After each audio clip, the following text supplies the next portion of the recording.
ہدایہ کی تلاوت کا شرف مسلسل 3 روز سے آپ حضرات کے سامنے حاصل کر رہا ہوں۔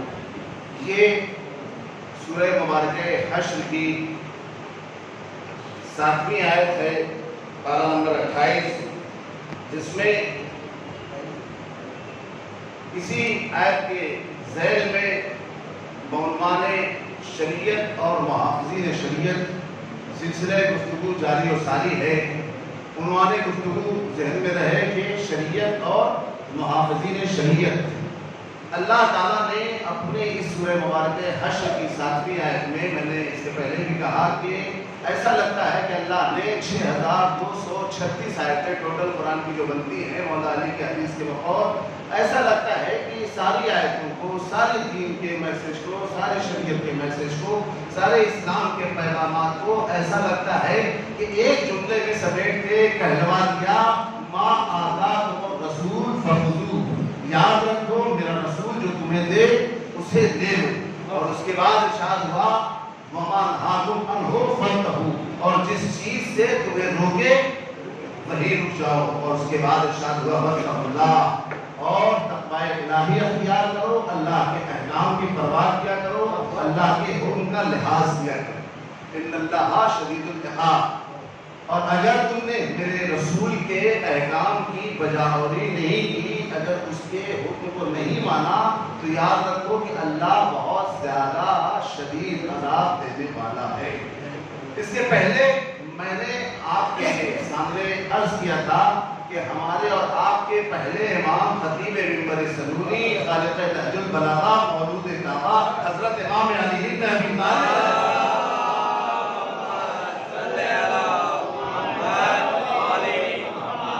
ارشاد فرمایا اس آیت کے ذیل میں واتقوا اللہ فی ظلم آل محمد، یعنی تم اللہ تعالی سے ڈرو، اللہ تعالی کا لحاظ کرو آل محمد کے اوپر ظلم و ستم ڈھانے میں۔ اور اس کے بعد میرے مولا نے مزید فرمایا ان اللہ شدید العقاب لمن ظلمہم، اللہ ان لوگوں کے اوپر بہت شدید عذاب نازل کرنے والا ہے جو آل محمد کے اوپر ظلم و ستم ڈھاتے ہیں۔ ظاہر سی بات ہے، مجھے اس بات کو کلیئر نہیں کرنا ہے کہ کن لوگوں نے کس موقع پہ کہاں پہ ظلم و ستم آل محمد پہ ڈھایا ہے، لیکن اتنا ضرور ہے کہ بچہ اس بات کو جانتا ہے کہ آل محمد کے اوپر ظلم و ستم ڈھانے والے کون ہیں اور ان کی حمایت کرنے والے، ان کا ساتھ دینے والے کون افراد ہیں۔ کل کی مجلس میں نے یہ بھی عرض کیا تھا کہ مجلس امام حسین علیہ السلام کے سلسلے میں ہمارے اور آپ کے آخری امام حضرت امام مہدی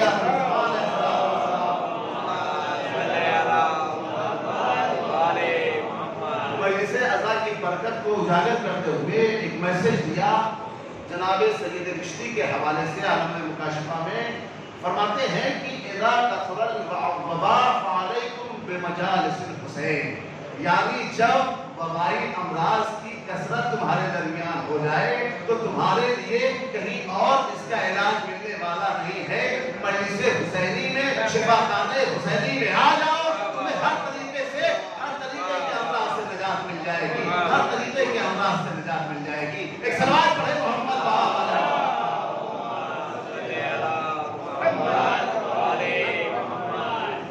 یہ تو امام حسین علیہ السلام کی مجلس کے حوالے سے ہمارے آخری امام نے میسج دیا۔ ظاہر سی بات ہے کہ حمدہ وارث قوم نہیں، یعنی ہر چیز کا علاج در آل محمد پہ آپ کو ملتا ہے۔ اور کل میں نے ایک حدیث اور آپ کے سامنے پیش کی تھی کہ ہمارے اور آپ کے پہلے امام ہی کا قول ہے کہ اِنَّا ذِكْرَنَا أَهْلَ الْبَيْتِ شِفَاءٌ، یعنی ہمارے ہم اہل بیت کا ذکر وہ شفا ہے اس چیز سے، من العلل والاسقام ووسواس الرجل، یاد رکھو کہ ہم اہل بیت کا ذکر تمام امراض سے، ہر طریقے کی سختیوں سے اور ہر طریقے سے کہ شک و شبہے سے دور ہونے کے لیے، جہاں بھی تمہیں ڈاؤٹ فل ہو، جہاں بھی تمہیں دین اور مذہب میں اسلام کی باتوں میں کہیں کوئی شک پیدا ہونے لگے تو تم در اہل بیت پہ آ جانا، در اہل بیت سے اس کا راہ حل تمہیں مل جائے گا۔ اسی لیے میں نے کل آپ کے سامنے کہا کہ جو ہم ماتم کرتے ہیں، ہم ماتم کرتے ہیں تو ایسے ہی نہیں کرتے، چونکہ ہمارے پاس اس طریقے کی حدیثیں ہیں۔ اور پچھلے سال ایک کلپ بھی آپ لوگوں نے شاید دیکھی ہو، بہت چل رہی تھی، یہ کووڈ کے زمانے میں، وہ میرے پاس بھی موجود تھی، نہیں معلوم ابھی وہ اس وقت سیو ہے یا جو ہے ڈیلیٹ کر دی۔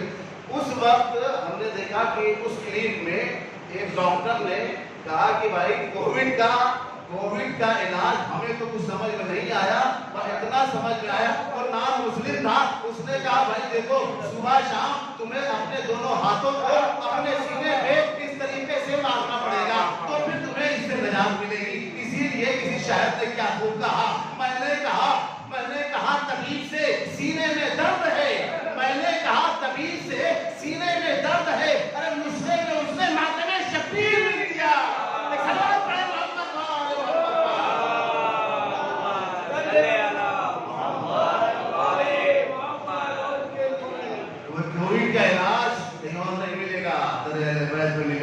اور آپ یہ نہ ٹینشن لیا کیجئے، سال 2019 سے چل رہا ہے، 2020 2021 ہونے دیجئے، سب چیز کا علاج کریں اہل بیت کا، آ جائیے آپ کو مل جائے گا۔ تو عزیزان محترم میں عرض کر رہا تھا کہ واقعاً یہ ذکر اہل بیت ایسا ہے کہ ہر انسان جہاں پہ سنتا ہے یا ذکر اہل بیت کرتا ہے اسے ایک واقعاً روحانی اس کی تشریح بجھ جاتی ہے، اس کی ایک روحانی تشریح بجھ جاتی ہے۔ اور بات آ گئی ہے تو جناب علامہ اقبال کا ظاہر یہ شعر ہے کہ ایک سوال پڑھے محمد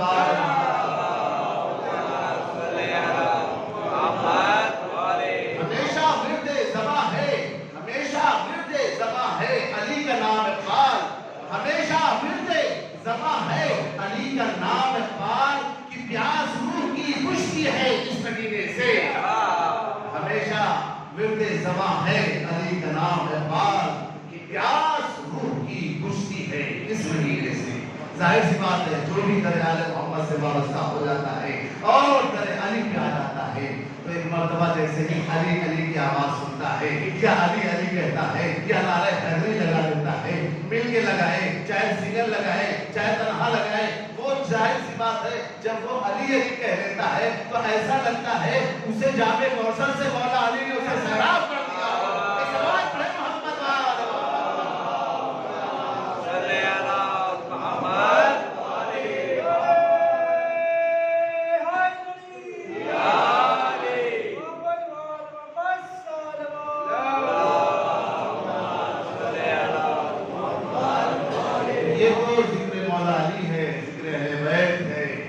لیکن ہمارے اور آپ کے پانچویں امام باقر العلوم حضرت امام محمد باقر علیہ السلام اِنَّا ذِكْرَنَا مِن ذِكْرِ اللَّهِ۔ بہت توجہ شاہراؤں دیکھئے، بعد میں پہلے مجلس میں نے عرض کیا تھا کوئی بھی بات اگر حضم نہ ہو سمجھ میں نہ آئے کسی کو بھی وہ بعد میں اس سے پوچھ سکتا ہے۔ آن لائن چونکہ بہرحال مجلس چل رہی ہے اور ایسے ہی بہرحال یہ دیکھیے ہمارے یہاں جو ہے وہ الحمدللہ کسی طریقے کا کوئی نہ مولوی کی طرف سے بیٹھ ہوتا ہے نہ کسی دین اور شریعت کی طرف سے نہ کسی ہمارے آدیان برحق کی طرف سے یہ بیٹھ ہوتا ہے۔ ایک خبردار مولانا صاحب جو کہہ دیں اچھا کہیں یا برا کہیں اسے آپ کو ایکسپٹ کرنا ہے، آپ کو چوچرا کی گنجائش نہیں ہے۔ نہیں عزیزوں اور دوستو، ہم در اہل بیت سے وابستہ ہے، خطیب منبر سنونے سے وابستہ ہے۔ وہ کہتا ہے ارے تم میاں شریعت کی بات کیا، تم مجھ سے اگر آسمان کی باتیں میں پوچھو تو میں زمین سے زیادہ آسمان کی باتیں تمہیں بتا دیتا ہوں۔ ایک اور سوال پڑھے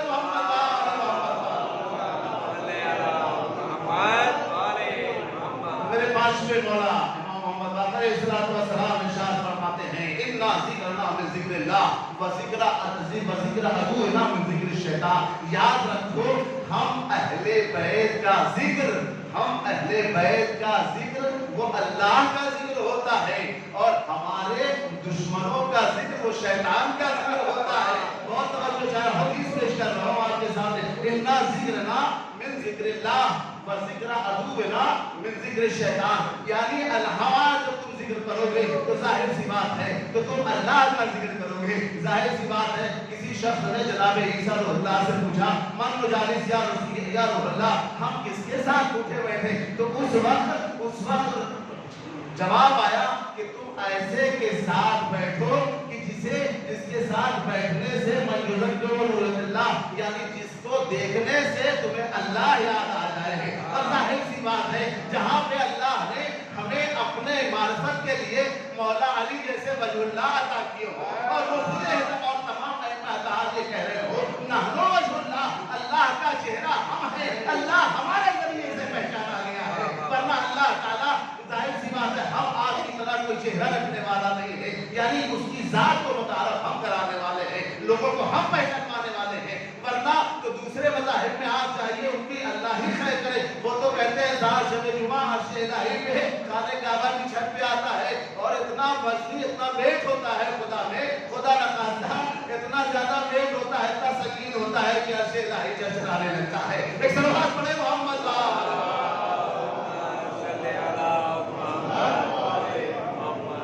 ذکرنا من ذکر اللہ وَإِنَّ ذِكْرَ عَدُوِّنَا مِن ذِكْرِ الشَّيْطَانِ.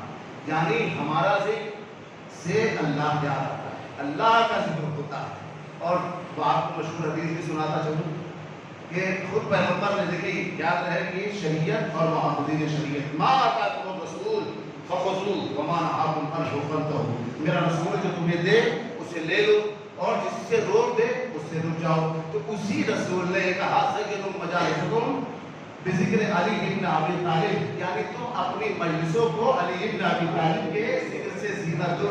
کیوں؟ لأن ذکرہ ذکر اللہ، کیونکہ لأن ذکرہ ذکری وذکری ذکر اللہ وذکر اللہ عبادہ، کیونکہ اس کا ذکر میرا ذکر ہے اور میرا ذکر اللہ کا ذکر ہے اور اللہ کا ذکر عبادت ہے. اب سمجھ میں آیا؟ ہم مجلس حسین میں لوگ ہمارے اوپر اٹیک کرتے ہیں، صاحب مجلس میں خالی یا علی یا علی یا حسین یا حسین کرتے ہیں. نہیں، ہم یا علی یا علی یا حسین یا حسین نہیں کرتے، ہم یا اللہ بھی کہتے ہیں، یا رسول اللہ بھی کہتے ہیں اور یا علی ولی اللہ بھی کہتے ہیں. ایک صلوات پڑھے محمد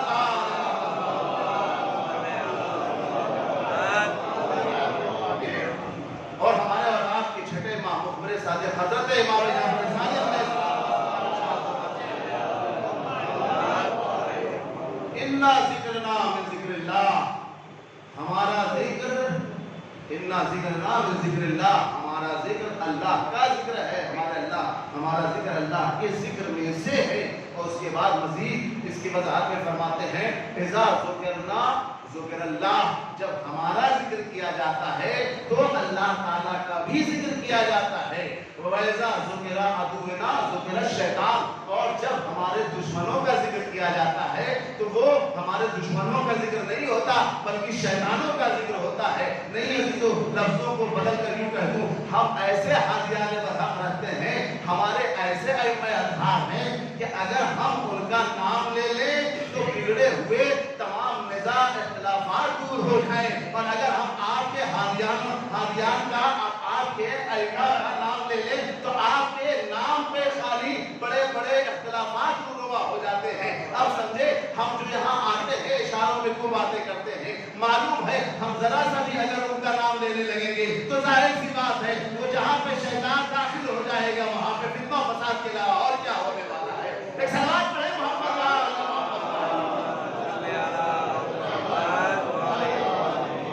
جب ہمارا ذکر کیا جاتا ہے تو اللہ کا ذکر ہوتا ہے، جب ہمارے دشمنوں کا ذکر ہوتا ہے تو شیطان کا ذکر شروع ہو جاتا ہے. اسی لیے ہم بڑے احتیاط سے اشاروں میں بات کرتے ہیں. اور ظاہر سی بات ہے ہم ان کا نام تو یہاں سے لینے لگے، ظاہر سی بات ہے دیکھیے جو قابل ذکر ہو اس کا ذکر کیا جاتا ہے. ہم ان کا یہاں پہ نام لے کر ہم ان کی ویلیو کو بڑھانا نہیں چاہ رہے ہیں، ہم وہ چاہ رہے ہیں جس ذلت اور جس بستی میں وہ موجود ہے اسی جگہ برقرار رہے. ایک اور سے بات پڑھے محمد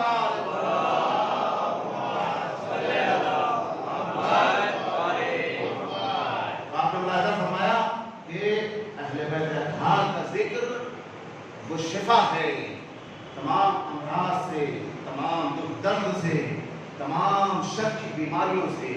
اسی لیے عزیزو اور دوستو آپ دیکھیں کہ جو واقع در اہل بیت پہ آ گیا اس کو کسی طریقے کا کوئی ڈاؤٹ فل نہیں ہوتا. اور در اہل بیت کا ایک نتیجہ یہ بھی ہے عزیزو، آپ دیکھیں آپ یہاں آتے ہیں، آپ کے بچے آتے ہیں، آپ کبھی بھی اپنے بچوں کے اوپر یہ بیٹ نہیں لگاتے کہ بیٹا دیکھو فلاں مولوی کے پاس نہیں جانا، فلاں جلسے میں نہیں جانا، فلاں جگہ نہیں جانا. کیوں؟ آپ کو اپنے مذہب کے اوپر اپنے اہل بیت اطہار کی تعلیم پر اتنا کانفیڈنس ہے, اتنا زیادہ خود اعتمادی ہے, اتنا زیادہ یقین ہے کہ یہ ایک جلسے میں نہیں 1000 جلسے میں بھی جائے کبھی بھی ایک قدم بھی آگے پیچھے نہیں ہونے والا ہے. لیکن آپ کو یہ پتا ہے کہ میرا بچہ اگر ایک بالش بھی ان سے قریب ہوا تو ظاہر سی بات ہے یہ ان کے پلیٹ فارم پہ چلا جائے گا, ہمارے پلیٹ فارم کو چھوڑ دے گا. ایک سلام پڑھے تو ہم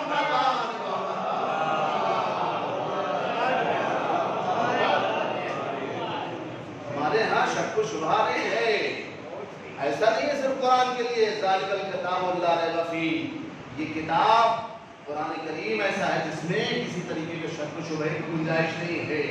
یہ اہل بیت اطہار بھی ایسے ہیں کہ ان کے تعلیمات میں بھی ذرا بھی کسی طریقے کے شک و شبہ کی گنجائش باقی نہیں ہے. تو عزیزوں میں عرض کر رہا تھا کہ یاد رکھیں آج دنیا پریشان ہے کہ اسے چین نہیں مل رہا ہے, سکون نہیں مل رہا ہے. صاحب جی اپنی سروس سے اپنی جاب سے آ رہے ہیں, صاحب کیا کریں مجھے نہیں معلوم. بہرحال یہاں پہ نوجوان اور بزرگ بھی ہیں, یقیناً وہ کہیں نہ کہیں ڈیوٹی پہ جاتے ہوں گے, ہے نہیں؟ یعنی ان کو چاہیے تو یہ کہ وہ چپ چاپ سکون سے سناٹے میں جا کے گھر پہ ریسٹ لیں, آرام کریں. لیکن کیا ہوتا ہے کہ نہیں بھائی, آرام اور سکون اگر کہیں ملنے والا ہے تو ذکر حسین سے ملے گا, ذکر اہل بیت سے ملے گا, اہل بیت سے ملے گا. آپ دیکھیں اور ملاحظہ فرمائیں, آپ دیکھیں کیوں؟ اس لیے کہ میں نے کہا کہ جب آپ اس در پہ آ جاتے ہیں تو آپ کو کسی طریقے سے کوئی خستگی اور کسی تھکن کا احساس نہیں ہوتا.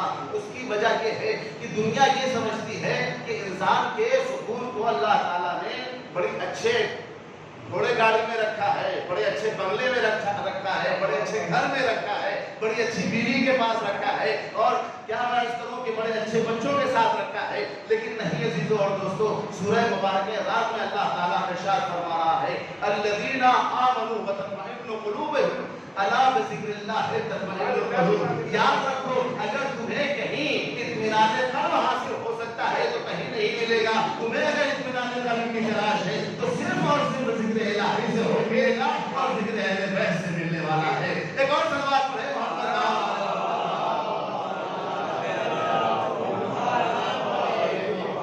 سورہ مبارکہ رات آیت نمبر 28 اور 29 میں اللہ تعالیٰ ارشاد فرما رہا ہے ان الذین آمنوا وعملوا الصالحات طوبی لهم وحسن مآب.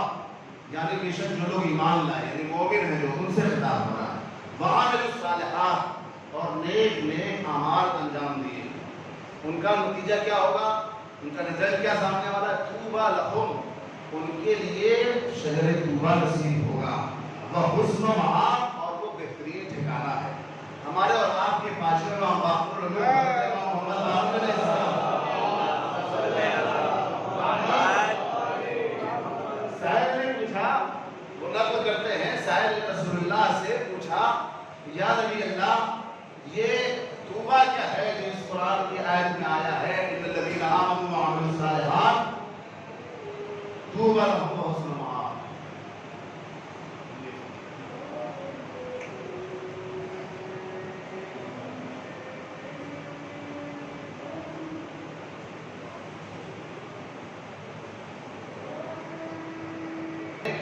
رسول اللہ سے پوچھا گیا کہ اس آیت کے ذیل میں ان الذین آمنوا وعملوا الصالحات طوبی لهم وحسن مآب, یہاں پہ طوبی سے یا رسول اللہ کیا مراد ہے؟ تو میرے رسول نے ارشاد فرمایا کہ یاد رکھو کہ طوبی جنت میں ایک درخت کا نام ہے جس کی شاخیں تمام اہل جنت کے گھروں میں پھیلی ہوئی ہیں.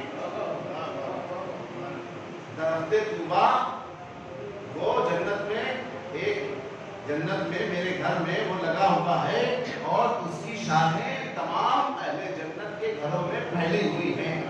اب یہ جیسے ہی راوی نے سنا اور سن کے چلا گیا, پھر کچھ دن بعد آیا, وہی میں نے کہا کہ کبھی اگر کسی طریقے کا شک ہو, شبہ ہو, پھر اسی طریقے کا میں سمجھتا ہوں اس کو کچھ تھوڑا بہت شک پیدا ہوا ہو کہ رسول اللہ نے یہی کہا تھا یا کچھ اور کہا تھا, تو پھر رسول اللہ سے پوچھا یا رسول اللہ یہ شجر طوبی کیا ہے, یہ طوبی کیا ہے؟ تو رسول اللہ نے فرمایا یہ درخت, پہلے دن کیا فرمایا تھا؟ پہلے دن فرمایا تھا کہ یہ ایسا درخت ہے جو میرے گھر میں ہے اور اس کی شاخیں تمام اہل جنت کے گھروں میں پھیلی ہوئی ہیں. اب وہی شخص دوبارہ آیا اور کے کہتا ہے یا رسول اللہ طوبہ ہے کیا؟ تو رسول اللہ نے کہا یہ طوبہ جنت میں مولا علی کے گھر میں ایک درخت ہے، بہت جو چاہ رہا ہوں، مولا علی کے گھر میں ایک درخت ہے اور اس کی شاخیں تمام اہل جنت کے گھروں میں پھیلی ہوئی ہے۔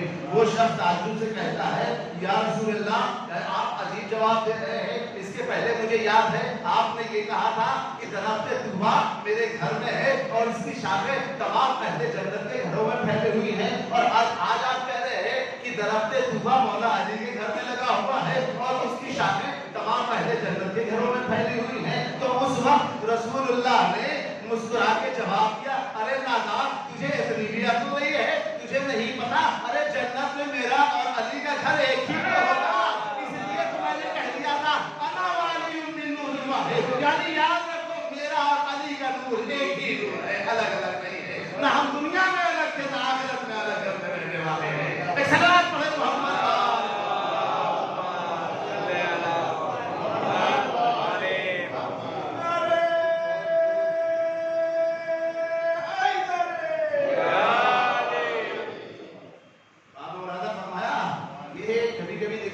سوچتا نہیں ہوتا ہے کہ بھائی اس فلاں صاحب نے اس طریقے سے کہا اس طریقے سے کہا، تو ظاہر سی بات اگر دونوں بٹے ہوئے ہوتے تو یہ بات آپ کی جو ہے وہ قابل اعتراض تھی، لیکن رسول اللہ نے کلیئر جواب دے دیا یاد رکھو میرا اور علی کا نور ایک ہی نور ہے، ہم نہ دنیا میں تقسیم ہوئے تھے نہ ہم جنت میں تقسیم ہونے والے ہیں، میرا اور علی کا گھر جنت میں ایک ہوگا۔ جبھی تو رسول اللہ نے کہا تھا یا علی انت اخی فی الدنیا والآخرہ، اے علی تم دنیا میں بھی میرے بھائی ہو اور آخرت میں بھی میرے بھائی ہو۔ ظاہر سی بات ہے جب ایک انسان اپنے مواقعات غدیر کے موقع پر اپنے برادر دینی کے ساتھ جوڑ لیتا ہے تو اس کے ساتھ یہ عہد کرتا ہے میں اس وقت تک جنت میں نہیں جاؤں گا جب تک تمہیں داخل نہ کر دوں۔ تو اب سوچئے جو وارثان جنت ہے، جو جنت کے سید و سردار ہے، ظاہر سی بات ہے وہ جب تک اپنے چاہنے والوں کو جنت میں داخل نہیں کر لیں گے وہ چین سے نہیں بیٹھنے والے ہیں۔ ایک اور سوال پڑھیں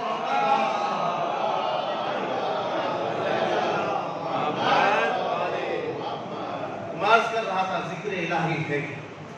اچھا سا بات آ گئی ہے، بات سے بات نکلتی ہے، آج چاہتا ہوں کہ آپ کے سامنے ذکر ایام ہفتہ بھی پیش کروں۔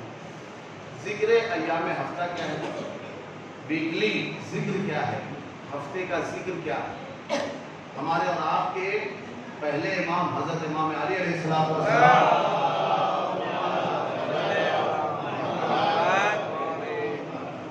نے بھی یہ آپ قبرستان میں آتے ہیں، قبرستان میں آپ نے دیکھا ہوگا ایک بورڈ لگا ہوا، وہاں پہ بورڈ پہ لکھا ہوا ہے کہ آپ قبرستان میں داخل ہوتے وقت کیا ہے یہ دعا پڑھ کر داخل ہوں، السلام اہل لا الہ الا اللہ من اہل لا الہ الا اللہ یا اہل لا الہ الا اللہ کیف وجدتم قول لا الہ الا اللہ۔ ہے نہیں یہ آپ پڑھتے ہیں نہیں پڑھتے ہیں؟ آپ کو پتہ ہے اس کا فائدہ کیا ہے؟ آپ ایک کیتی جاتی سوال پڑھیں محمد والے